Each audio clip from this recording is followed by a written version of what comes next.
Treasurer Jim Chalmers has promised responsible, not reckless, relief to cost of living pressures as he handed down Labor's first federal budget in nearly a decade. Vowing to deliver a stronger, more resilient and more modern economy, the budget is being billed as solid and sensible, and suited to the times we are in and the conditions we confront. The major new measures are being pitched as help to ease the rising cost of living caused by inflation, falling real wages, housing affordability, natural disasters and supply chain issues exacerbated by the war in Ukraine. Winners and losers, who benefits from Labor's first budget in office? This budget makes hard decisions for hard times, Chalmers said in his budget speech tonight. New policy levers include an increase to parental leave, childcare reform, an ambitious plan to build 1 million extra homes by 2025 and slashing the cost of medicines. This is a $7.5 billion package that helps put some money back in people's pockets, boosts productivity, and grows the economy, but it's carefully targeted and carefully timed, so that it avoids placing additional pressure on inflation, Chalmers said.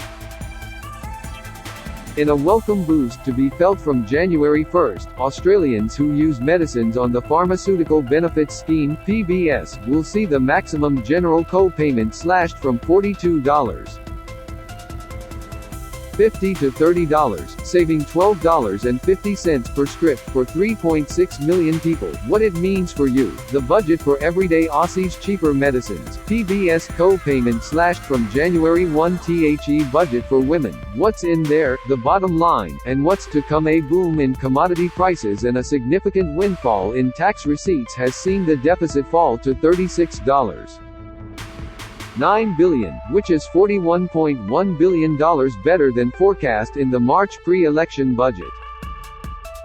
The deficit is forecast to rise to $44 billion in 2023-24, $51.3 billion the following year before falling to $49.6 billion in the final year of the forward estimates in 2025-26.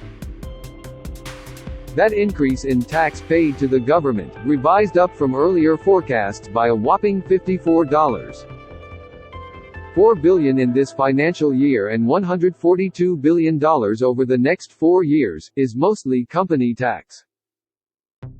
The soaring cost of Australian minerals has also boosted the government's coffers via company tax but is expected to taper back towards normal levels in the coming years.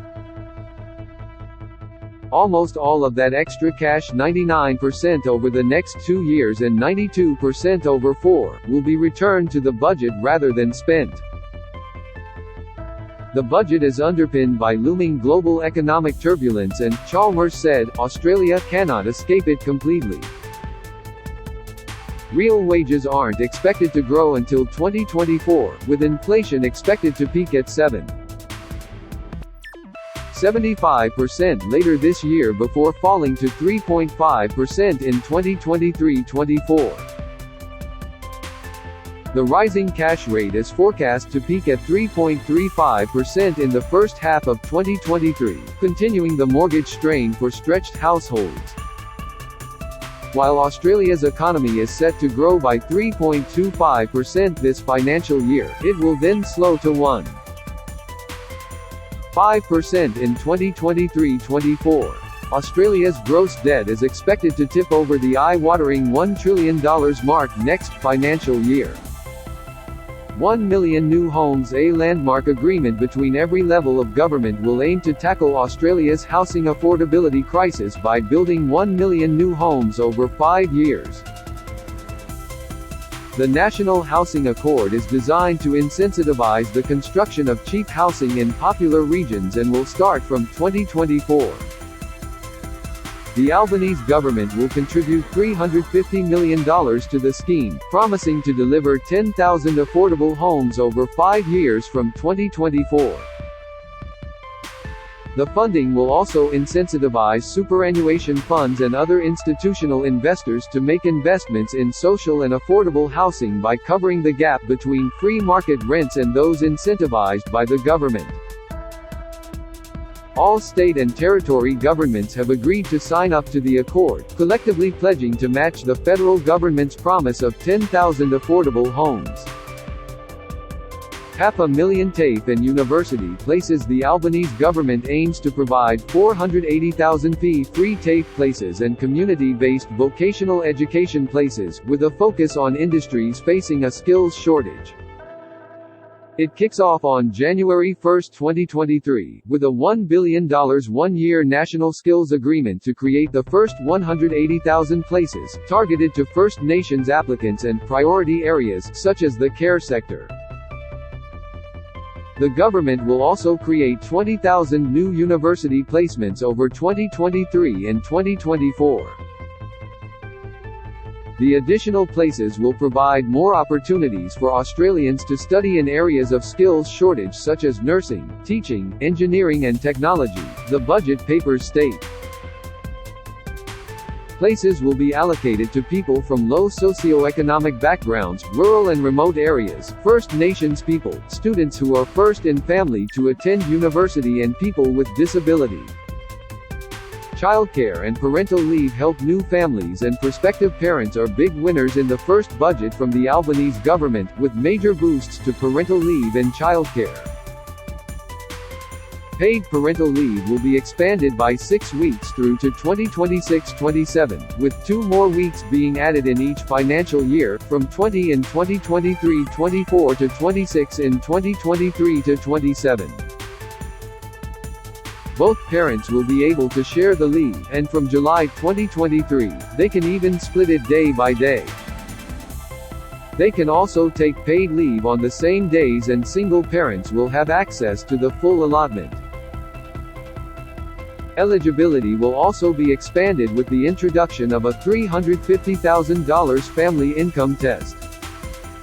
The government claims the new rules, backed by a $531.6 million investment, will benefit over 180,000 families each year. Childcare and parental leave. The changes explained a $4.7 billion investment in childcare over 4 years from 2022-23 aims to make it more affordable for 96% of families. The vast majority of that package, $4.6 billion, will increase childcare subsidies for families earning less than $530,000.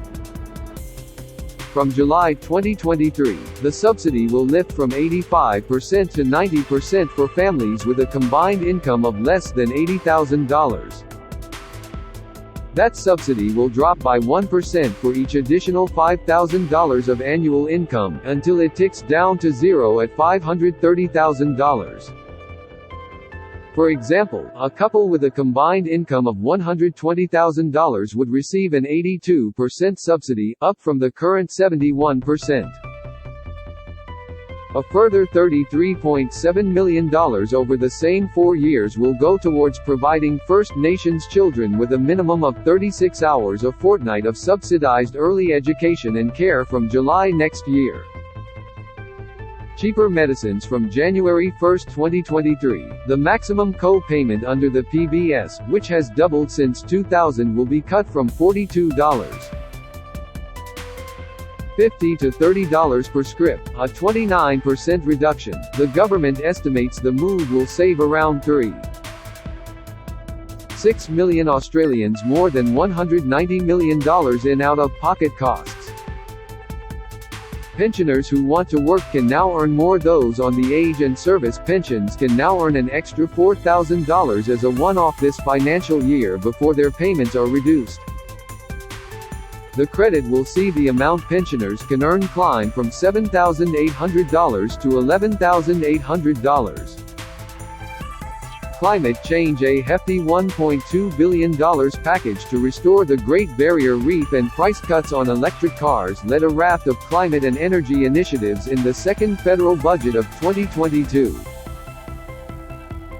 Environment Minister Tanya Plibersek described the packages as a down payment on strong action.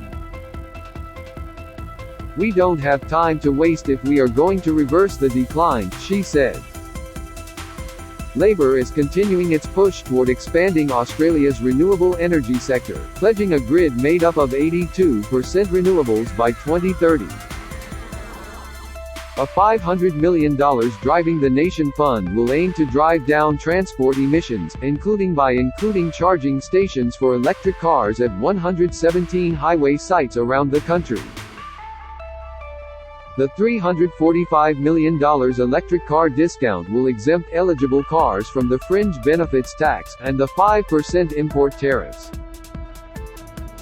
Climate change. The plan to tackle disasters and boost EV funding. This would save an employer up to $9,000 a year on a $50,000 car, or $4,700 for a person using a salary sacrifice arrangement, while any electric car buyer could also save $2,500 from the axing of the tariff.